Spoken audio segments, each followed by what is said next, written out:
ऐरोली विभागातील वाढत्या वीज समस्यांविरोधात सामाजिक कार्यकर्ते नरेश राजेंद्र सूर्यवंशी यांनी वाशी येथील महावितरण कार्यालयात जाऊन शांततापूर्ण आंदोलन करत प्रशासनाचे लक्ष वेधले।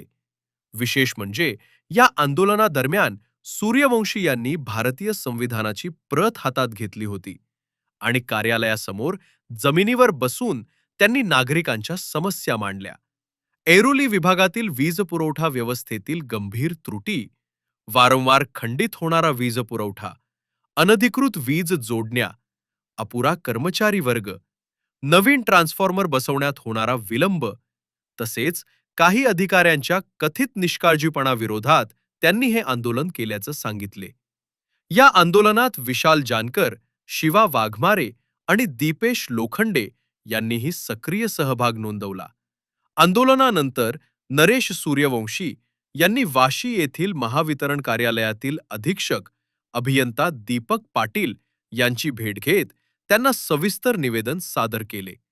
यामध्ये ऐरोलीतील नागरिकांना भेडसावणाऱ्या विविध वीज समस्यांवर तातडीने उपाययोजना करण्याची मागणी करण्यात आली।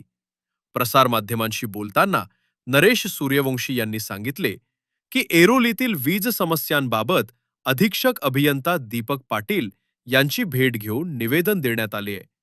शिव कॉलनीतील ट्रान्सफॉर्मरसह विविध वीज प्रश्न पुढील 10 ते 15 दिवसात सोडवण्याचं आश्वासन मिळाले असल्याचं त्यांनी सांगितले। तसेच कर्मचारी कमतरता दूर करणं, सुशिक्षित बेरोजगारांना संधी देणं आणि संबंधित अधिकाऱ्यांवर चौकशीची मागणीही यावेळी करण्यात आल्याचं त्यांनी स्पष्ट केले। साहेब, हे आंदोलन नसताना आज आपण एक संवैधानिक दृष्ट्या आज आपण अभियंता जे आहेत आपले अधीक्षक अभियंता पाटील साहेबांना आज ज्या ठिकाणी ऐरोलीमध्ये विजेची समस्या आहे आणि त्याप्रमाणे लोकांना जो होत असणारा त्रास आहे त्या त्रासाला घेऊन आज आपण एक युवा म्हणून आज आपण साहेबांपर्यंत भेट घेतलेली आहे। साहेबांना सगळ्या ज्या काही आपल्या मागण्या आहेत त्या मागण्या समजावून सांगितलेल्या आहेत आणि साहेबांनी आम्हाला आश्वासन दिलेलं आहे की येत्या 10 दिवसामध्ये शिवकॉलनीचा ट्रान्सफॉर्मर असू द्या किंवा नागरिक समस्या ज्या काय असतील त्या सोडवण्याचा प्रयत्न आपण करण्यात येईल। ज्या ठिकाणी नवीन केबल लागणार आहेत, ज्या ठिकाणी नवीन जॉईंटस लागणार आहेत त्या आम्ही लोकांपर्यंत पोहोचू, ऑफिसमध्ये पोहोचू। कर्मचाऱ्यांची कर्मचारी जे आहेत कर्मचाऱ्यांना पण वाढवण्याचा प्रयत्न आज अभियंत्यांनी आम्हाला आश्वासन दिलेलं आहे आणि ज्या पद्धतीने नवीन ज्या युवकांना जे ITI केलेले जे काय आपले तरुण युवक असतील त्यांनी आपल्यापर्यंत पोहोचावं, त्यांच्या सुशिक्षित बेरोजगार मुलांनी आमच्यापर्यंत पोहोचावं, रजिस्टरमध्ये आमच्या कॉप्या नोंद कराव्यात। त्याप्रमाणे आम्ही त्यांना लवकरात लवकर सेवेवरती घेऊ आणि त्यांच्या ज्या काही गरजा असतील त्या म्हणजे रोजगाराच्या ज्या आम्ही लवकरात लवकर पूर्ण करू असं आपले पाटील साहेबांनी आम्हाला आश्वासन दिलेलं आहे। आणि येत्या 15 दिवसामध्ये शिव कॉलनीचा ट्रान्सफॉर्मरचा जो काही विषय असेल तो मार्गी लावण्याचा ठोस आश्वासन आम्हाला पाटील साहेबांनी देण्यात आलेलं आहे। या ठिकाणी काल रात्री शिवसदन शिव कॉलनी या विभागातली 1:45 वाजता लाईट गेली होती। त्या ती जवळजवळ लाईट 14 तासापर्यंत आली नव्हती। आज आम्ही स्वतः फील्डवरती उभं राहून अधिकाऱ्यांना देखील आम्ही कल्पना दिली, तर अधिकाऱ्यांनी आम्हाला असं आश्वासन दिलं की तुम्ही माझा इंटरव्ह्यू घेता का।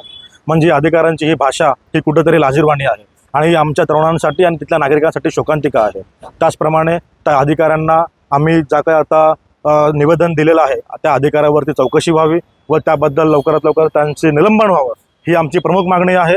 आणि या अशा बेजबाबदार अधिकाऱ्यांची आम्हाला कोणत्या प्रकारची गरज लागणार नाही। त्या ठिकाणी आम्ही एक सुशिक्षित, अभ्यासू आणि प्रामाणिक अधिकारी नेमणूक करावी असं पाटील साहेबांना आम्ही लेखी आश्वासन देण्याला अर्जात आम्ही मागणी केलेली आहे।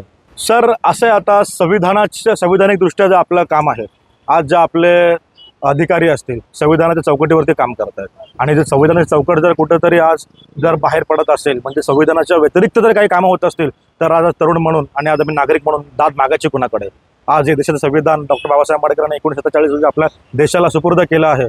त्या संविधानाची कुठेतरी आज या अधिकाऱ्यांमार्फत कुठेतरी कामाची अवहेलना होत आहे।